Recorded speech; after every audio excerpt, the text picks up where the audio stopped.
What better time to talk about the game of golf, looking ahead, the state of the game of golf? The sport has weathered a recession, a change in the way people consume information, consume their time, how much time they want to spend on playing golf. In your eyes, Mike, I'll ask you first, what is the state of the game of golf right now in 2017? Well, I first say globally, it's really good. I mean, we are seeing the game grow around the globe. Certainly the Olympics had an influence on that.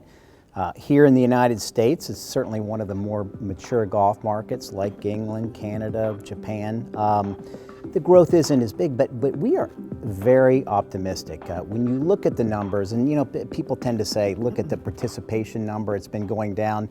But when you look at all the metrics, you realize that golf is in a good place, and we think it's going to be very good in the future.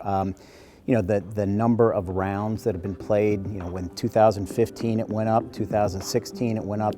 We haven't gotten the final numbers. When you look at the youth coming into the game, very positive numbers there, particularly relative to other sports. We saw over a 5-year period the number of youth grow from 2.4 million up to 3 million. Compare that to football, soccer, baseball, basketball. Golf's looking very, very good. Yeah, Pete, are you happy with the direction the game is going right now? We definitely are, and I think Mike said it well. There are so many good trends, so many good data points. Golf, hey, we all know we're not shying away from the fact that we always have to be aggressive in trying to grow the game. But when you look at participation, when you look at the amount of kids coming into the game, and when you look at the initiatives that we have out there now, when you talk about drive, chip, and putt, which we do in partnership with Mike and the USGA and Augusta National, which is working.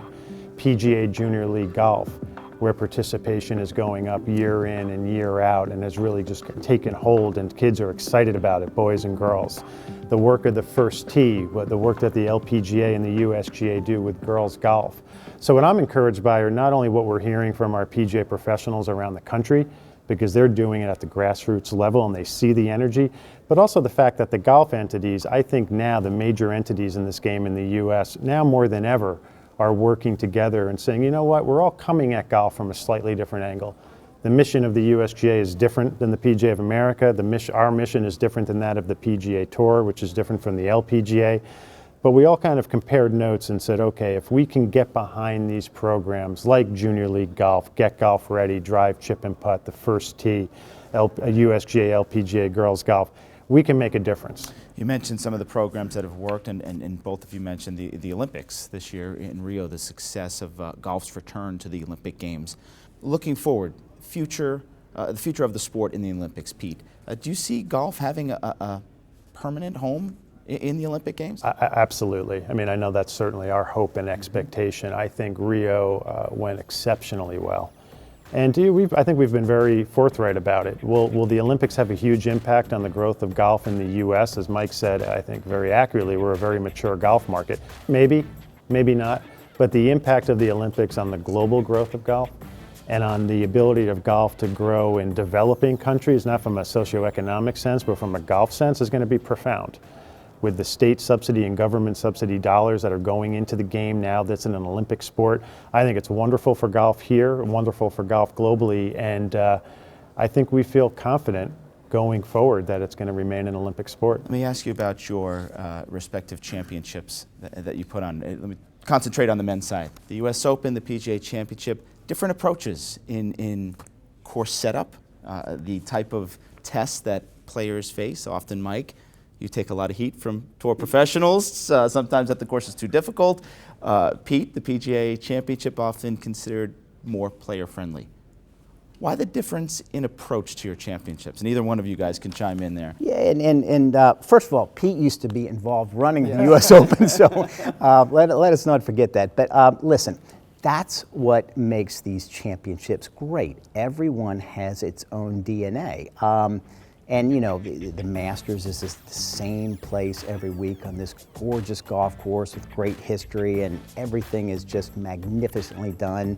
You know, and you've got the Open Championship over in the British Isles that on the links courses that are bouncy, wind-bound, and so, you know, I think that is one of the great things about our championships and what makes the majors majors. They're important, but each test is different. And for us, you know, we're looking really ability to make it the ultimate test in golf. We're going to test the player's shot-making ability. We're going to test their mental skills, their physical skills, their ability to handle their nerves, and and that's just the tradition of a U.S. Open. I agree. I mean, I think they have to have their own identity, much like tennis, where there's a different surface. It's a different experience. I don't think people, if they went to view a U.S. Open, if somebody were to win at 17, 18 under, that wouldn't be a U.S. Open. Each of those majors has its own identity, it has its own history, and that's what makes them special. If they were duplicative, I think they would lose their charm, and they would in many ways lose what makes them so special. So I think it's a great thing. I think it's a benefit that your experience watching the Masters is different than when you watch the US Open, which is very different when you watch the Open Championship, and then different again when you watch the PGA Championship. I think that has added to the luster of the majors when you look at them as a whole. And I think now more than ever, as the golf calendar has become busier and busier, the specialness of the majors stands out, in my opinion, even more.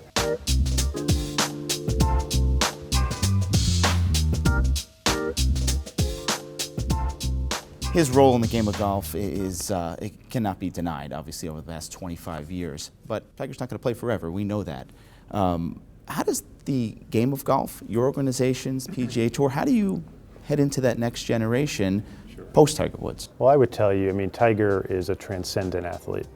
When you think about transcendent athletes, Babe Ruth, Muhammad Ali, Michael Jordan, Tiger Woods, I would put Tiger Woods in that company. So you can't replace a Tiger Woods. Now you can partially replace a Tiger Woods, and I think we're in good shape in that regard. To go back to my earlier answer, we have this incredibly authentic, energized, approachable group of superstars out there right now. So we have to build off of that. And on the men's side and the women's side, and we also have to do everything we can as the PGA of America, and I'm sure the USGA as well, to create an atmosphere in golf where we can have more Tiger Woods. Yeah, how confident are you the game can enter this new territory after, obviously we're not there yet, Mike, but when Tiger does decide to, hang him up, maybe do a little coaching with his kids in Florida rather than playing, can the game go into that new generation? Well, Ryan, Pete and I have known Tiger. I mean, I remember him when he first played in the U.S. Junior Amateur many years ago and watched him win 3 of those in a row. He has been, I agree with Pete's assessment, he's been a one-of-a-kind, one-of-a-generation type player, but let us not forget that the game is bigger than any one individual, and Tiger has contributed immensely to the game of golf, but so has other people. I mean, we just lost the great Arnold Palmer this past year, and there'll never be another Arnold Palmer. And you never say never, but there's never going to be another Arnold Palmer. And it's hard to think there's going to be another Tiger Woods, but there's going to be somebody else come along, male, female, both, that will do remarkable things. Last thing, I know you guys have known each other a long time. Who wins on the golf course, head to head? I would say Mike is absolutely more consistent than I am in golf. Mike? I'm going to highly disagree with that. So, Pete, we need to work on Pete's handicap. It's just, I can't seem to beat Pete anytime I play him. You guys have the system, Mike, in place. Yeah, so. That's right. I know somebody who can help me there. Pete, Mike, thanks so much for being with us.